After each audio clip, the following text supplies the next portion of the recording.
मैं भारत को भारतीयता की मान्यता के आधार पर फिर से खड़ा करना चाहता हूं, उस काम में लगा हूं। थोड़ा आगे बढ़े। कफ की सूची मैंने बताई आपको। कफ में सबसे अच्छी चीज है गुड़। गुड़ के बाद दूसरे नंबर पर है शहद। जैन है तो शहद मत खाइए, ये मेरी भी विनती है आपको, क्योंकि नहीं तो मैं पाप का भागीदार बनूंगा जो आपसे कहूं कि शहद खाओ, और मुझे तो मोक्ष में जाना है, तो पाप की गठरी क्यों ला दूं। तो आप जैन हैं तो बिल्कुल शहद मत खाइए। अजैन है माने जैन नहीं है, तो आप कोशिश करिए कम से कम खाएं, ना खाएं तो और भी अच्छा, क्योंकि अपने पास शहद का विकल्प है गुड़। जब गुड़ ना रहे तब सोचें। इसी तरह कफ को कम करने की और क्या चीज है अपने रसोई में। कफ को कम करने की दूसरी जो सबसे अच्छी चीज बताई भागवत जी ने, वो है सौंठ। सौंठ, सौंठ का ही एक दूसरा रूप है अदरक। अदरक से अच्छी है सौंठ। कारण क्या है? अदरक जब सूख जाता है तभी सौंठ बनती है, और अदरक का सूखने के बाद गुण बढ़ जाता है। हां, ताजा अदरक है ना, उसका गुण जितना नहीं है, सूखे हुए अदरक माने सौंठ का गुण लगभग 100 गुना बढ़ता है। इसलिए सौंठ अदरक से हमेशा अच्छी है।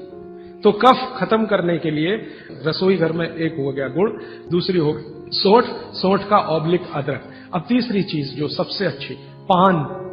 पान माने पान का पत्ता। जो आप पान खाते हैं ना, पान, ये कफ दूर करने की सबसे उत्तम औषधि। लेकिन पान भी वही चक्कर आएगा। कौन सा पान? जो गहरे रंग का। हर चीज में ये नियम है, गहरे रंग का। गहरे रंग का आप उसको कहो जी देशी पान, तो देशी पान। गहरे रंग का पान जिसका रंग बहुत गहरा हरा, एकदम काला जैसा हो तो और भी अच्छा। ये पान कफ नाशक है, बहुत ही जबरदस्त चीज है ये पान। और पान और सौंठ का बेस्ट कॉम्बिनेशन है। पान खा रहे हैं तो सौंठ डाल के खा सकते हैं, अदरक डाल के खा सकते हैं। जैन है तो सौंठ खाइए, नहीं है तो अदरक खाइए। पान, अदरक, सौंठ और ऊपर से आया गुड़। गुड़ भी मिला के पान में खाया जा सकता है। वो आप डालते ना गुलकंद, गुलकंद, गुलकंद। गुलकंद माने क्या है? गुलाब के फूल, उसकी पंखुड़ियां, उसका तो रस या उसका कुछ प्रिपरेशन प्रोसेस से, ये भी सबसे ज्यादा कफ नाशक है। अब आप देखो, जो जो चीजें पान में पड़ रही हैं वो सब कफ नाशक है। पान बनाने वाले सब बाघभट्ट के चेले, बिना जाने ये काम कर रहे हैं। गुलकंद आपको पान में डाल के दे रहे हैं। सौंफ, सौंफ, सौंफ, ये भी कफ नाशक है, सौंफ। फिर उसके आगे मैं बता रहा हूं प्रायोरिटी से, सबसे अच्छा कफनाशक गुड़, फिर उसके नीचे, फिर उसके नीचे। अब सौंफ के नीचे जिसका नंबर है वो है लौंग। लवंग कहिए, लौंग कहिए, और ऐसे ये सूची बढ़ाते जाए तो इसमें करीब 100 चीजें हैं जो कफनाशक हैं हमारे रसोई में। ठीक है, अब आ जाइए वात पर। वात पर मैंने सबसे अच्छी चीज बता दी है तेल, शुद्ध तेल। शुद्ध तेल वातनाशक है। और अब जो दूसरी बात मैं कहने जा रहा हूं, इसको मैं संक्षेप में उपसंहार के रूप में कह रहा हूं कि जिन चीजों में भी पानी की मात्रा ज्यादा हो वो सभी वातनाशक है।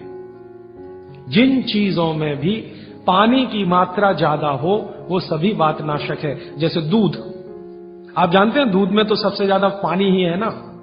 दूध को फाड़ के देख लो, सॉलिड मटेरियल तो थोड़ा ही निकलता है ना, बाकी तो पानी ही रह जाता है। तो दूध में बहुत पानी है। तो जिन चीजों में पानी ज्यादा है, भागवत जी ने सूत्र ऐसे लिखा है कि पानी युक्त चीजें, जल युक्त चीजें सभी वातनाशक है। तो दूध हो गया। दूध के बाद दही, दही में भी पानी ही है, आप जानते हैं। और छाछ तो सबसे ज्यादा पानी वाली है। जूस जो आप इस्तेमाल करते हैं, सभी जूस वातनाशक है। सभी जूस, संतरे का, मौसम्बी का, गन्ने का तो बहुत ही अच्छा है, अंगूर का, टमाटर का, वगैरह वगैरह, ये सब जूस वातनाशक है। तो सब तरह के जूस, दूध, दही, छाछ, ये सब वातनाशक चीजें हमारे घरों में है।